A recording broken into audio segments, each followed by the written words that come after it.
महामुनिनाथ भगवान की जय। वर्तमान शासन नायक भगवान श्री महावीर भगवान की जय। परम पूज्य सूर्य गच्छाचार्य श्री विराट सागर जी महामुनिराज की जय। हम आराध्य गुरुदेव जिनागम पंच प्रवर्तक भावलिंगी संत राष्ट्रों की समाचार्य गुरुदेव विमल सागर जी महामुनिराज की जय।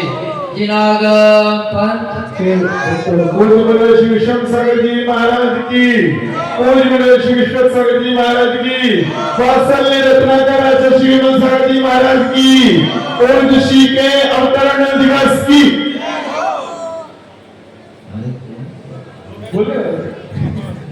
परम पूज्य आचार्य भगवान श्री विमल सागर जी महाराज के अवतरण दिवस की जय हो।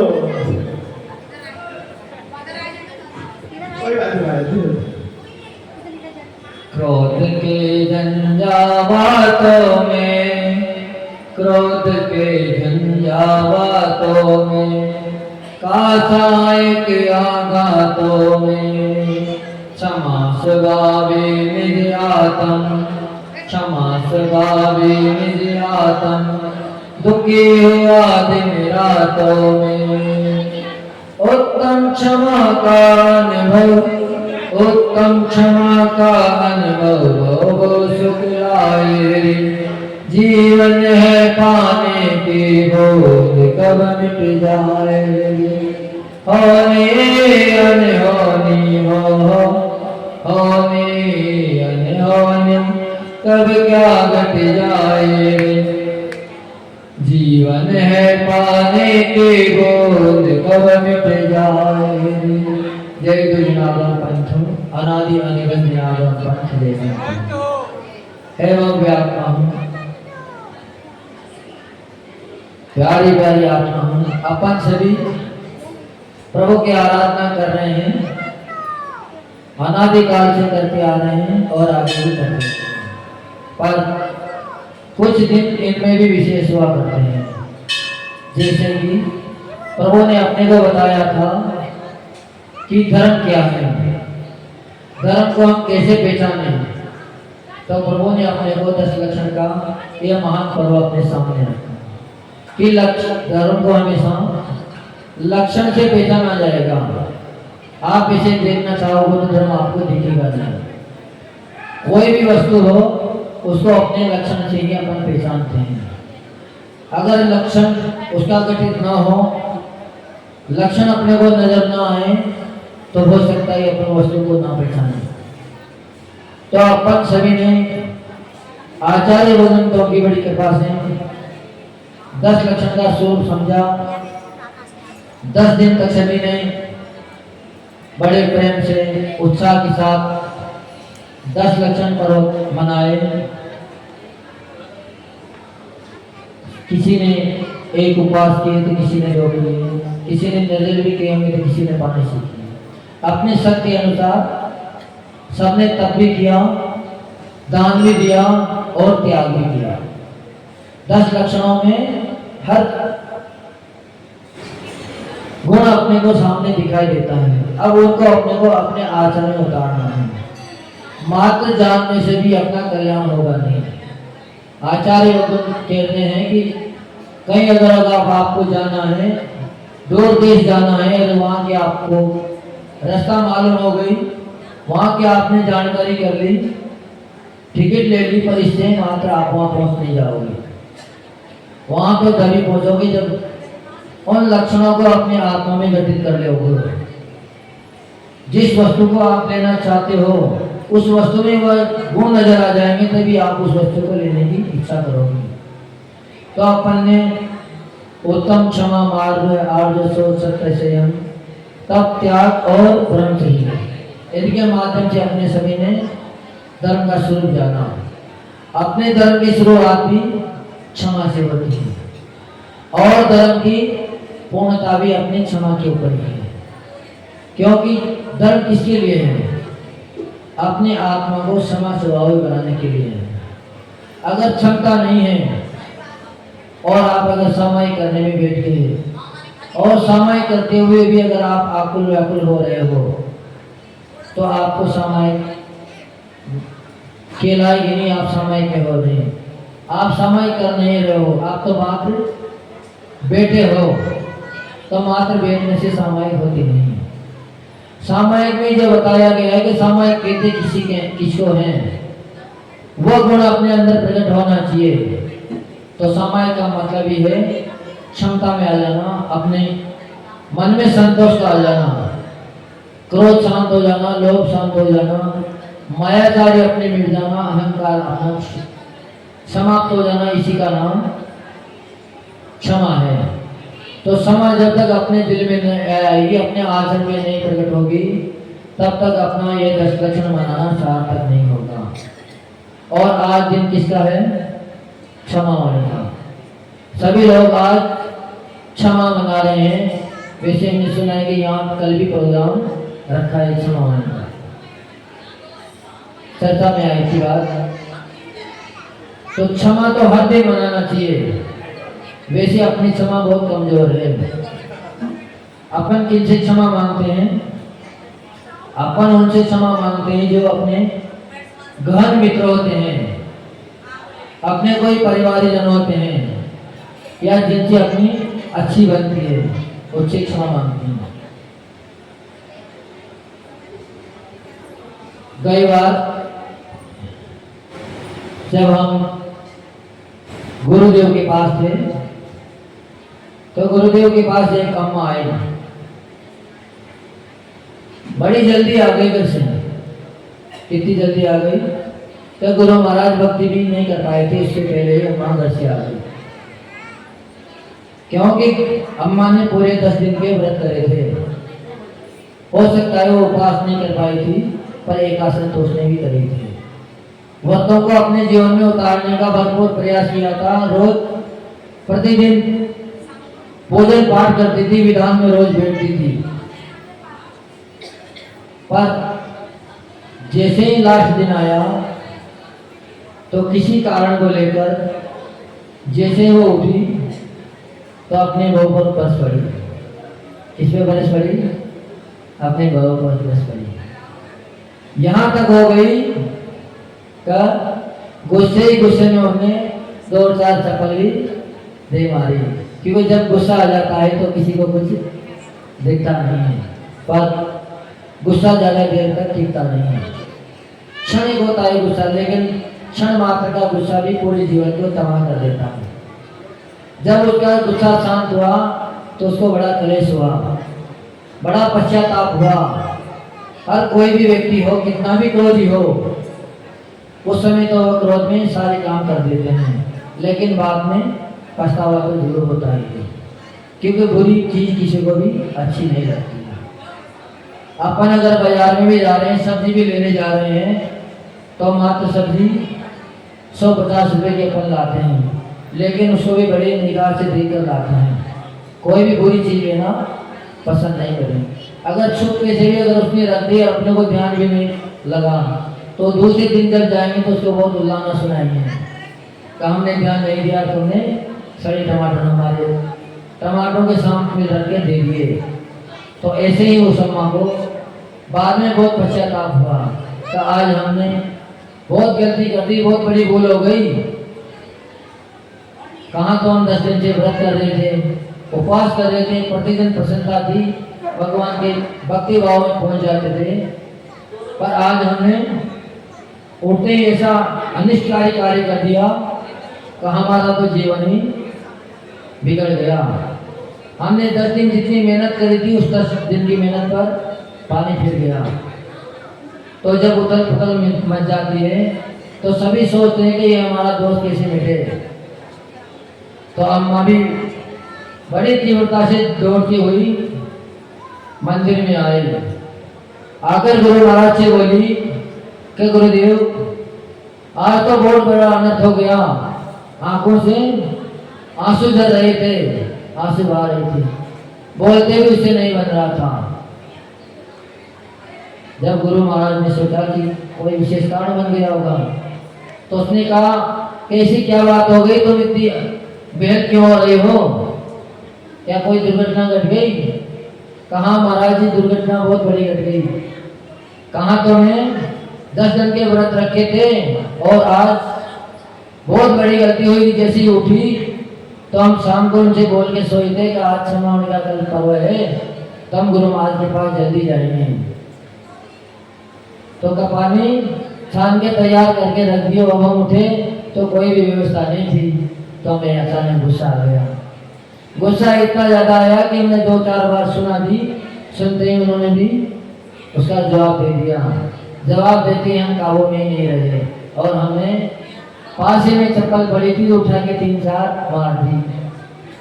अब काम तो हो गई, गलती तो हमसे हो गई, पर भगवान आप तो करुणा के सागर हो, आप तो सबको रास्ता दिखाने वाले हो।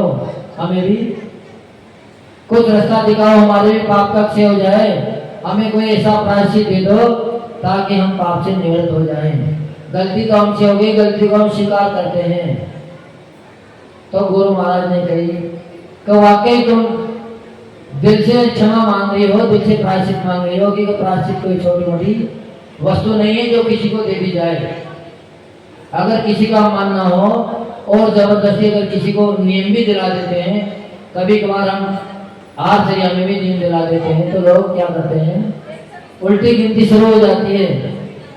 कब ये 10 दिन पूरे हो या 8 दिन पूरे हो और हम वो वस्तु खाएं,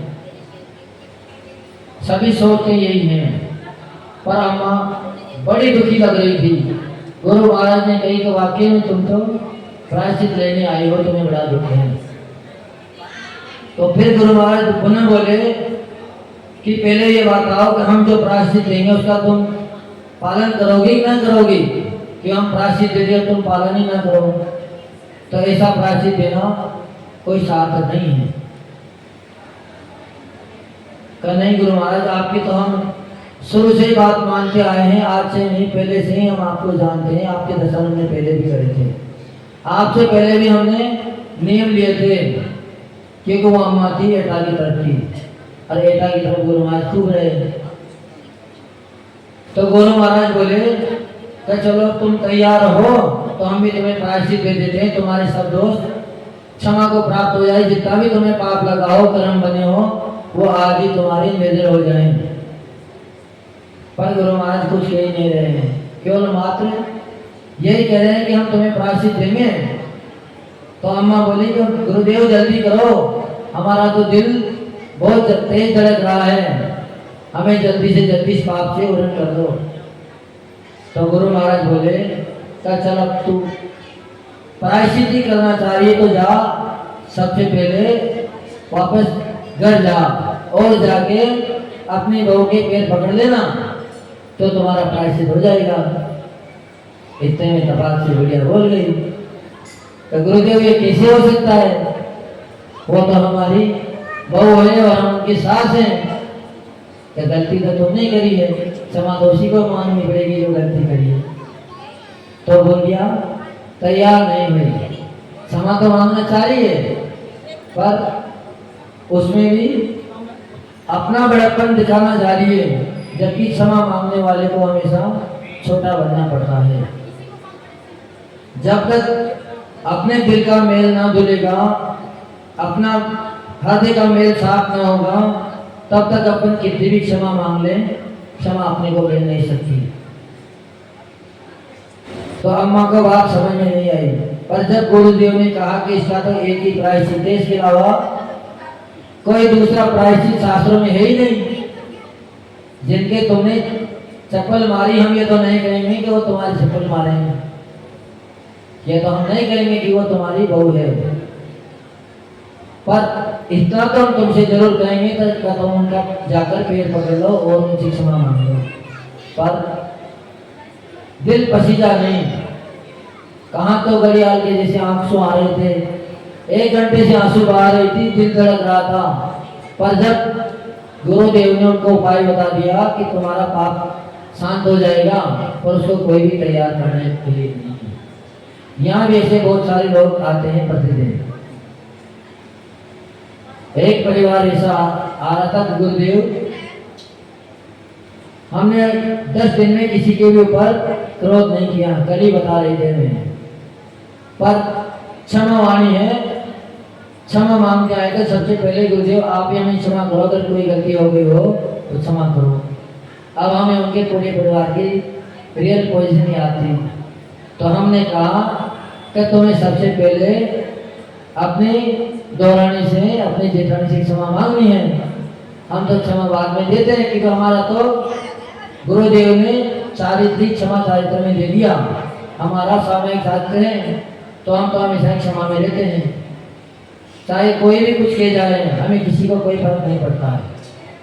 क्योंकि जब ब्याह करके बाहर जाते हैं तो कई लोग ऐसे मिलते हैं जो गाली गलौज भी कर देते हैं, फिर भी हम मन से उनके प्रति यही भावना बांधते हैं कि भगवान ये सभी अज्ञानी जीव हैं, इनको पता नहीं है, तो इनको भी इसी सद्बुद्धि दो और इनका भी ये पाप क्षमा को प्राप्त हो, इनको कोई पाप का बंधन न हो। पर अपन सभी लोग इतने अज्ञानी हैं, वो हमसे तो क्षमा मांगने आ गई, तो उसको पता था कि महाराज जी तो क्षमा करते ही हैं, पर जैसे ही हमने कही तो उन्होंने क्या कही कि महाराज जी हम ही कहाँ तक झुके, वो तो कभी झुकते ही नहीं है। तो मैंने कहा तुम तो व्यर्थ में तुमने अपना शरीर सुखा लिया, 10 दिन तक तुमने उपवास व्रत भी करे, घर का समय भी बर्बाद किया, मंदिर में आरती भी बैठी, पर तुमने कुछ भी नया से नहीं किया। तुम्हारा जैसे कैसे हो सकता है? मैंने कहा ये तो तुम शांत हो गए, अपने मन से पूछियो तब तुम्हें पता लगेगी। क्योंकि जो अपने केवल कुटुंबियों को ही जो क्षमा नहीं कर सकता, जो दूसरों को कैसे क्षमा कर देगा? कर सकता है दूसरों को, अपनों को तो हर कोई क्षमा करने के लिए तैयार रहते हैं, नहीं रहते। किसी से भी पूछ लें कि तुम अपने बेटे को क्षमा कर दो, तुम आज क्षमा नहीं करेगी, वो कितनी भी गलती करे फिर भी क्षमा करेगी। पर हम कहते हैं कि पड़ोसी के बच्चे को क्षमा कर दें, तो हो सकता है वही वहाँ पड़ोसी व्यक्ति को बच्चे को क्षमा ना करें। तो आज का दिन अपना क्षमा का है, उत्तम क्षमा का है उसमें भी, पर सभी लोग मात्र क्षमा का दिखावा करते हैं। 99% ऐसे लोग हैं जो मात्र क्षमा का दिखावा करते हैं, क्षमाओं को कागज में मोबाइल से क्षमा मांगते हैं, लेकिन कोई क्षमा मांगने के लिए तैयार ना हो। हमने जैसे ही ये बात कही तो वो तुरंत उठ के चले गए, हमें नमोस्तु भी नहीं किया। नमोस्तु तो बहुत दूर की बात हो गई, कभी 2-4 रोज सुनाई नहीं महाराज की, हमें सब पता थी, हम रोज उनको कोई ना कोई बात पर टोकते रहते थे, पर उन्होंने फिर तो नमोस्तु भी नहीं किया और उठ के चले गए। मैंने कहा ये क्षमा मांगने वाले नहीं हैं, ये तो क्रोध में जीने वाले हैं, और जो हमेशा क्रोध में रहते हैं वो कभी भी अपने स्वभाव को प्राप्त नहीं हो सकते। जबकि आत्मा का स्वभाव है क्षमा। तो जो व्यक्ति क्षमा में आ जाता है उसको कभी किसी बात की कोई परेशानी नहीं होती है। उनके सामने कितने भी कोई भी व्यक्ति आ जाए, अगर क्षमावान होगा तो निश्चित ही झुक जाएगा। क्योंकि हमेशा ठंडे लोहे से गर्म लोहा पिटता है, जब तक लोहे को गर्म नहीं करोगे तब तक लोहा पिटता नहीं है कभी भी। लोहे से लोहे का पिटता है जब वो गर्म हो जाता है, क्रोध में आ जाता है, अपने स्वभाव को छोड़ देता है, तो फिर उसको भी पीटना पड़ता है, जबकि वो तो सबको पीटने वाला है, कीले ठोकने वाला है, लेकिन एक बार उसको भी पीटना पड़ेगा। तो अपन सभी आज क्षमावाणी पर्व मना रहे हैं, तो पर्व कैसा होना चाहिए?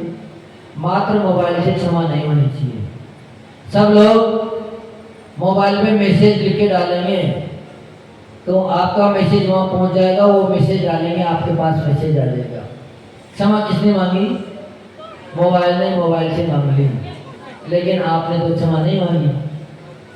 आपने तो केवल एक परंपरा निभा ली। पत्र भेज देंगे, पत्र में बहुत सी दुनिया भर की बातें लिख देंगे, पर जैसे ही व्यक्ति सामने आएगा तो मुंह फेर लेंगे। अब आपने क्षमा मांगी? नहीं मांगी। जब भी अगर क्षमा मांगनी हो तो अपने विपरीत व्यक्ति के क्षमा मांगना चाहिए, जिसने अपना बेर हो गया हो, जिससे अपनी बात बन गई हो। हम गई बार इस साल के पहले गढ़ाकोटा में चतुर्मास करने गए थे। अब हमने भी कोशिश तो यही करी थी कि इस बार हम किसी से कुछ नहीं कहेंगे, क्योंकि हमने वहाँ 32 उपवास करने की सोची थी। तो हमारे उपवास चल रहे थे, 19 दिन हमारे निकल चुके थे। 19 तारीख को 19 सितंबर को जैसे दिन आया तो कोई बात लेकर हम भी क्षमा मांगने का जो पहला दिन था उसी दिन हमने 2 4 5 लोगों को विशेष ग्रहण किया। अब कहाँ तो हमने सोच रखी थी कि इस बार क्षमा मांगने के पर्व में भी हम उपवास तो है लेकिन प्रवचन करेंगे, जबकि 19 दिन हो चुके थे और पूरे 32 करने थे। फिर भी हमने सोच की कि उस दिन तक हमारे अंदर विशेष ऊर्जा थी पर हम किसी बात को लेकर उनसे लड़ पड़े। सुना तो दिया हमने 4 बार, सबने सुन भी ली, पर दूसरे दिन उनके सामयिक शांति धारा कराने जाने की भी हमारी हिम्मत नहीं रही। तो जिसका संदेश हम देने जा रहे हैं, जिसके ऊपर हम प्रवचन करने जा रहे हैं, वो तो हमने अपने अंदर नहीं लाए, तो हम खुद ही के अंदर ही वो बात नहीं तो हम दूसरों को क्या संदेश देंगे। तो फिर हमने पूरे 10 दिन 1 दिन भी प्रवचन नहीं करे। तो हम उन्होंने सबने खूब कही लेकिन हमने उनसे मना कर दी। मैंने कहा भैया प्रवचन करने लायक है ही नहीं, हमने तो पहले दिन ही हमारी क्षमता खो दी। वैसे गलती हमारी नहीं थी, गलती तो उन्हीं लोगों की थी क्योंकि हम 1 डेढ़ महीने से प्रतिदिन उस गलती का एहसास कराते जा रहे थे और हमारी गलती भी जायज थी। पर फिर भी क्योंकि हमारा तो क्षमता स्वभाव है, क्षमता गुरु जी ने दी है, सामाजिक कार्य हमारे लिए दिया है, तो हमें तो विपरीत परिस्थिति में भी क्षमता नहीं देना चाहिए था, चाहे कितनी भी विपरीतता क्यों ना आ जाती। तो बाद में हमने प्रत्येक व्यक्ति से अलग अलग बुला के सच्ची क्षमा याचना की। क्यों? क्योंकि क्षमा याचना उनसे की जाती है जिससे अपनी कोई बात हो जाती है, जबकि उन्होंने प्रतिकार से एक शब्द भी नहीं कहा। पर क्षमा एक ऐसी चीज है कि अगर अपन मांग ले दिल से तो निश्चित भी बात बन जाती है। कहाँ तो 2 4 व्यक्तियों के मन में आई भी थी कि देखो महाराजों के भी इतने क्रोध कर रहे हैं, जबकि आज तो पहला ही दिन है, क्षमा मांगने का दिन है, क्षमा धर्म का दिन है। पर जब हमने एक किसी पूरे दिन 10 लक्षण में पूरे दिन हम क्षमा ही मांगते रहे सबसे, तो लास्ट में जाकर वहाँ दूसरे महाराज थे पास में दूसरे गांव में विद्यासागर जी महाराज, तो वहां तक भी बात पहुंचा दी कि महाराज जी आप उनसे ऐसे बोलो कि वो हम लोग उसी क्षमा न मांगे, हमारे अंदर पाप का बंद होता है हमें। तो उन्होंने सारी बात पूछी तो उन्होंने भी फिर कह दी कि उन्होंने गलती करी है तो अपनी गलती का प्रायश्चित मांग रहे हैं, तुम क्यों परेशान वाले हो? क्योंकि क्षमा हर कोई नहीं कर सकता, क्षमा करना भी कोई हंसी खेल नहीं है। क्षमा भी वही करेगा जो वीर होगा। हमेशा क्षमा के लिए कहा जाता है कि वीरस्य भूषणम, क्षमा हमेशा वीरों का आभूषण है। हर कोई व्यक्ति कायर व्यक्ति कभी भी क्षमा नहीं करेगा।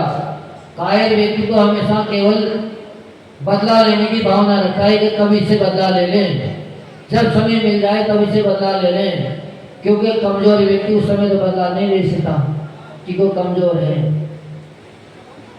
अगर कोई रास्ते से जा रहा है, मकान के पार से निकल रहा है, ऊपर से किसी ने कोई पत्थर गिरा दिया तो उसके लगी भी नहीं है, फिर भी व्यक्ति आग उबला हो गया क्योंकि वह अपने आप में पहलवान था। मोहल्ले का पहलवान में गिनती आती थी उसकी, तो उसने सोचा कि आज तो इसको मजा चखाएंगे, आज तो ऊपर चलें, क्षमा करेंगे पर क्षमा बाद में करेंगे, पहले तो इसको मजा चखा देना है कि इसने ऐसी गलती क्यों करी। अगर वो किसी के सिर पे गिर जाता तो उसका तो सिर ही फट जाता। तो बड़े वेग से व्यक्ति ऊपर गया, पत्थर गिरा था 3री मंजिल से, तो 3री मंजिल में पहुंचने में उसको 2 मिनट भी नहीं लगे, इतनी तीव्र गति से गया। पर वहाँ उससे भी एक जोरदार का पहलवान कसरत कर रहे थे, वो पहले से वहाँ मौजूद थे। उनको जैसे ही देखा तो उसका सारा क्रोध तिरोहित हो गया और उन्हें मायाचारी करके क्या किया तो भैया हम तो इसलिए आए थे कि ऊपर से एक पत्थर गिर गया था, तो हमने सोचा कि कम से कम उसको समझा तो आए, क्योंकि आज क्षमा वाणी का दिन था, हम क्रोध करना नहीं चाहते थे। अगर क्रोध करते तो बहुत बड़ी बात हो जाती, पर उन्होंने क्षमा किस लिए किया?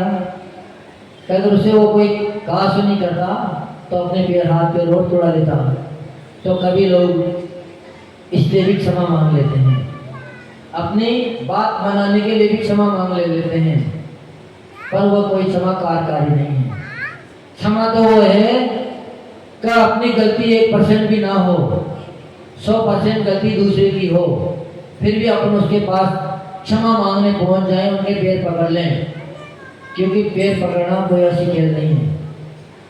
तो आज अगर क्षमा वाणी मनाने सब लोग आए हो, 10 लक्षण अपने जीवन में धारण करना चाहते हो, तो मोबाइल से क्षमा न मांगे, क्षमा उससे मांगे जिससे अपना विरोध हो, चाहे घर का व्यक्ति हो चाहे बाहर का व्यक्ति हो, क्योंकि जिससे प्रेम संबंध है वो तो आपका विषय ही है, उससे तो क्षमा मांगने की कोई जरूरत ही नहीं है। हमारे पास लाइन लग जाएगी शाम तक, अपना कार्य भी नहीं करने देंगे, पर हम इसे क्षमा मांगने से तुम्हें क्या मिलेगा? हम तो रोज ही क्षमा कर रहे हैं, हमारा तो कार्य ही क्षमा करना ही है, चाहे कितनी भी विपरीत परिस्थिति हो जाए। तो हमारा कहना यही है कि हमसे क्षमा मांगे ना मांगे कोई जरूरी नहीं है, हमारा तो संपूर्ण विश्व के जीवों के प्रति क्षमा है, और हम भी उनसे प्रतिदिन क्षमा याचना करते हैं। आप दिन में 1 बार करते होंगे, साल में 1 बार करते होंगे, हम प्रतिदिन दिन में 3 बार क्षमा मांगते हैं। अपने आप को पापी बताते हैं, अपने आप को दुरात्मा कहते हैं कि भगवान हम तो जड़ बुद्धि हैं, दुरात्माएं दुष्ट हैं, हमारे वचन तो कभी भी संकलित हो जाते हैं, हम कभी भी दूसरी निगाह से व्यक्तियों को देख लेते हैं, पर हम प्रतिदिन 3 बार क्षमा मांगते हैं और उन जीवों को भी क्षमा करते हैं। पर आप लोग श्रावकों के लिए कहते हैं कि उनका 6 महीने का काल होता है, अगर वो 6 महीने तक भी अपनी कसाई ना निकालें, रख ले, तब भी उनकी दुर्गति ना होगी। पर हम अगर अंत मुहूर्त के बाद हमारे घर कसाई चली जाए तो निश्चित ही हम आपकी दुर्गति हो ना हो, लेकिन हमारी तो निश्चित ही हो जाएगी। तो आचार्य भगवान ने पहले ही हमें सचेत कर दिया कि बेटा वैसे तो तुम्हें कभी क्रोधित होना ही नहीं है, अपने समता स्वभाव में रहना है, पर फिर भी अगर कारणवश कोई बात बन जाए तो कभी भी 48 मिनट का भोजन मत होने देना, नहीं तो तुम सीधे सीधे मिथ्या तो स्थान में चले जाओगे। तो फिर हमने तो पहले थोड़ी बहुत आ भी जाती थी, पर उस चंद्रमा से तो हमने गिटानी मान ली का आज के बाद हम कभी भी क्रोध ना करेंगे। क्यों? का हमारे अंदर जो 19 दिन में जो कमजोरी महसूस नहीं हुई थी हमने 19 उपास में, वो मात्र उस दिन हमें महसूस हुई। उस दिन मंदिर जाना भी बड़ा दुर्लभ हो गया हमारे लिए, जबकि हम किसी का सहारा नहीं लेते थे, यहाँ तक कि उपास के दिनों में व्यावृत्ति भी कराना बंद कर देते हैं, क्योंकि शक्ति अनुसार तब किया जाता है। गुरु महाराज कहते हैं अगर शक्ति ना हो, अपने आवश्यकों का पालन ना हो, तो अपने को उपास नहीं करना है। उपास तो हमेशा शक्ति अनुसार करना है, लेकिन प्रभु की आराधना शक्ति से ज्यादा भी करनी है। जो धर्म के लक्षण है उसको शक्ति से ज्यादा भी अपने अंदर उद्घाटित करना है, तभी अपने जीवन का कल्याण होगा। तो आप सभी लोगों से भी हमारा यही कहना है कि आप लोग हमसे क्षमा न मांगे, उनसे क्षमा मांगे और निश्चित ही मांगे, क्योंकि कई कई लोगों के तो साल गुजर जाते होंगे। कई लोग ऐसे होंगे जो माँ बेटे से नहीं बोली होगी और बेटा माँ से नहीं बोले होंगे, रहते एक ही घर में हैं, निकलते एक ही जगह से हैं, रोज आपस में मिलते हैं, लेकिन मुंह फेर लेते हैं, गर्दन नीची कर लेते हैं। तो ऐसा नहीं होना चाहिए। इससे तो अच्छा था कि फिर आप उस जगह को छोड़ के चले जाते, तो कम से कम रोज आपकी कसाई तो न बढ़ती, क्योंकि अपने से विपरीत व्यक्ति को देखते ही तुरंत कसाई दिल में आ जाती है। पर दूर रहने मात्र से भी आपका कल्याण नहीं होगा। एक छोटी सी कसाई भी अगर अपन मान लेते हैं तो बहुत तक अपने को वो दुख देती है, बहुत तक अपने को कष्टी है।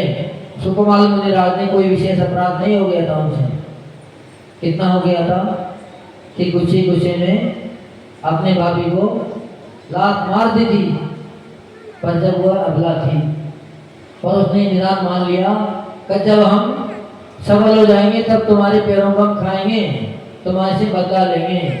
तो अनेकों भव होंगे बीत के उसके बाद, ये नहीं है कि तुरंत ही वो उस पर्याय में आ गए होंगे, उसके बाद तो उनके बहुत से भव बीत गए, पर जैसे ही सुकुमार मुनिराज को उसने देखा, मुनि अवस्था में देखा, फिर उसका क्रोध भड़क गया। स्वतः ही निमित्त मिल जाते हैं और जंगल में जाके भी एक दिन नहीं 3 दिन तक उनके पैरों को खाया। पर उन्होंने तो अपने व्रत ले लिए थे, नीम ले लिए थे, महावर्ती बन गए थे, उनके अंदर क्षमता आ गई थी, सब पता था कि हमें शिकारी खा रही है, फिर भी अपने क्षमता स्वभाव को नहीं छोड़ा। तो उसी कहाँ पहुंच गए, एक भाव अवतारी बन गए, सर्वार्थ सिद्धि में जा पहुंचे। जब आएंगे तो सीधा सीधा मोक्ष में पहुंच जाएंगे। और अपन तो प्रतिदिन किसी न किसी से भेद बांधते जा रहे हैं, चाहे अपने हो चाहे पराये हो।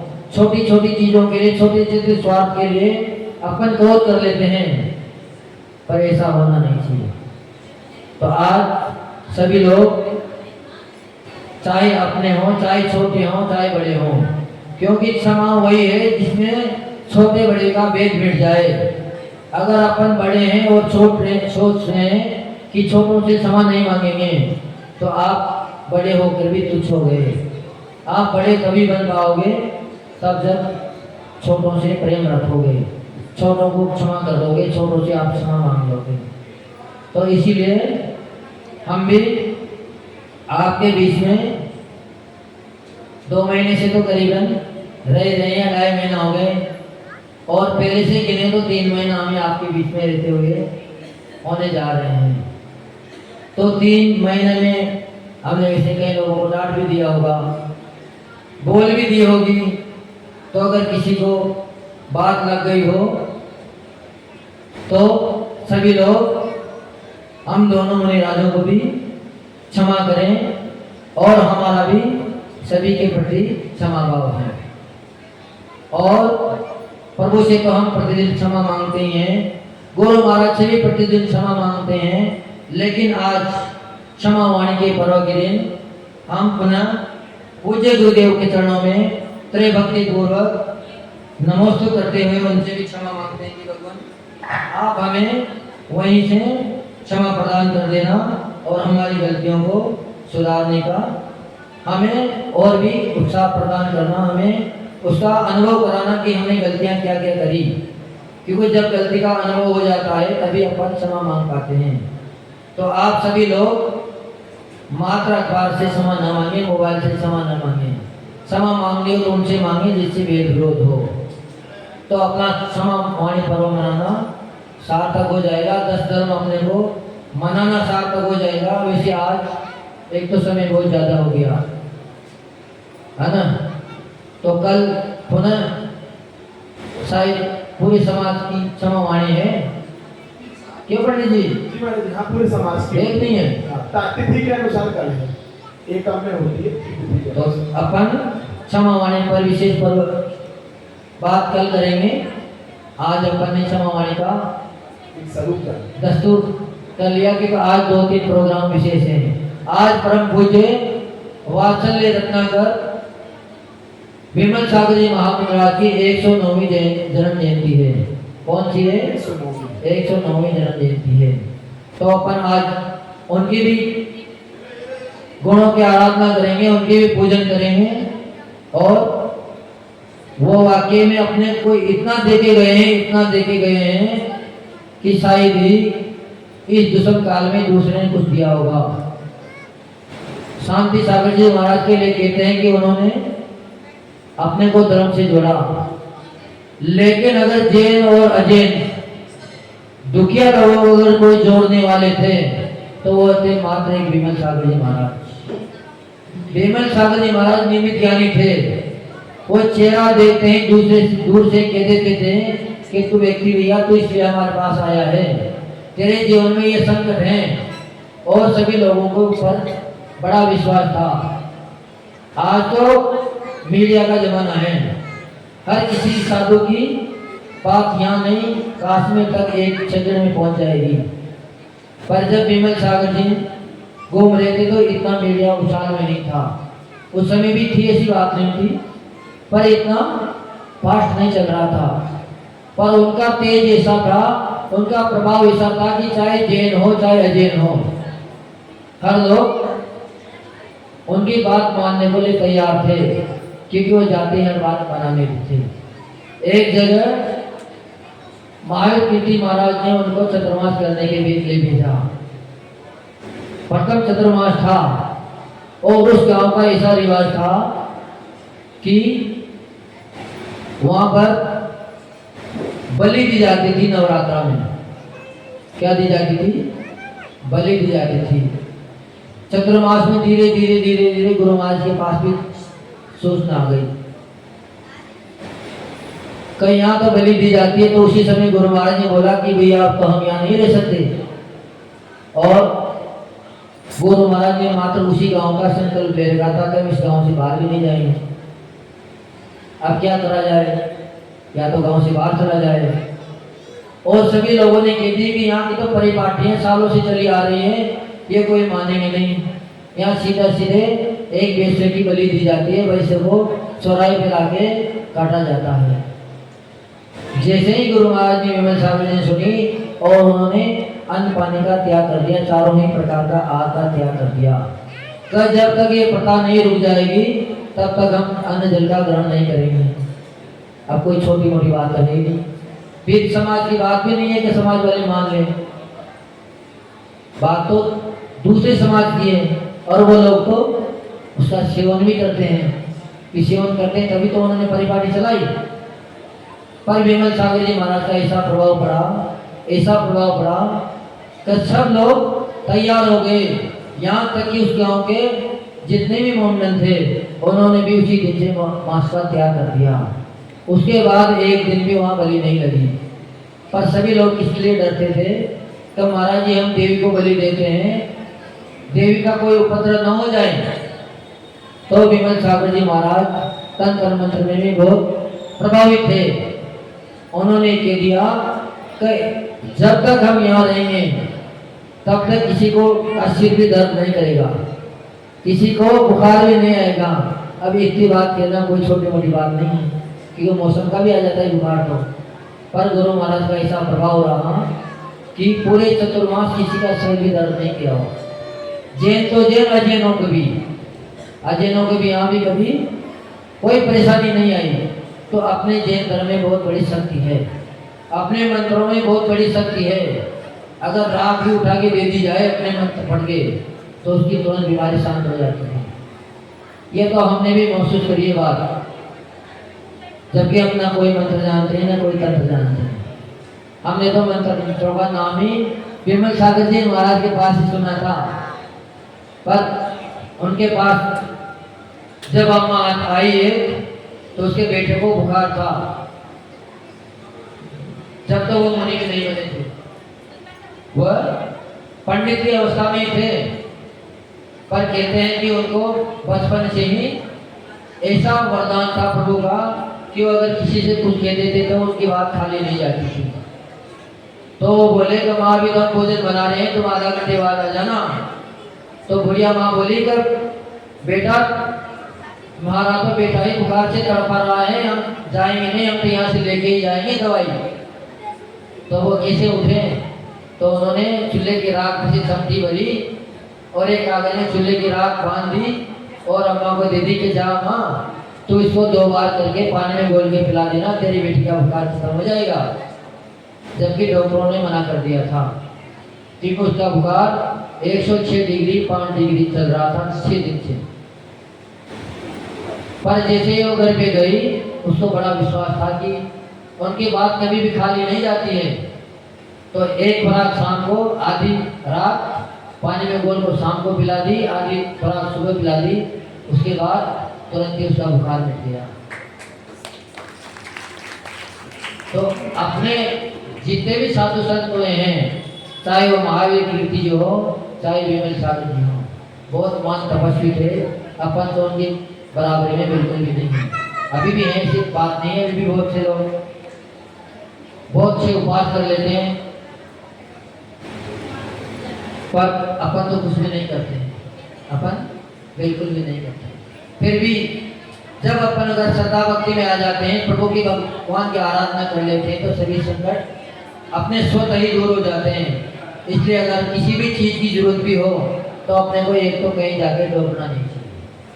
आपने देखा होगा मोमडनों को, और पहले हमने भी देखा था कि कभी भी जैन धर्म में एक भी व्यक्ति ऐसा नहीं था जिसको ऊपरी बाधा हो गई होगी।